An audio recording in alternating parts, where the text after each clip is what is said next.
मुझे कैसे मालूम हो कि मैं साहिब निसाब हूँ? इरशाद। शरीयत ने इसके लिए कम अज़ कम निसाब मुकर्रर किया है, ज़्यादा तो जितना भी किसी के पास हो, लेकिन अगर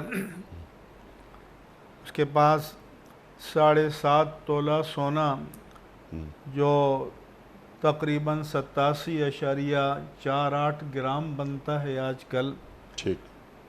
और या 52.5 तोला चांदी, जो 612.36 ग्राम बनता है, या इस चांदी की मालियत के बराबर उसके पास नक़द माल है या माल तिजारत है, तो उस पर ज़कात फ़र्ज़ है और उसे ज़कात देनी होगी।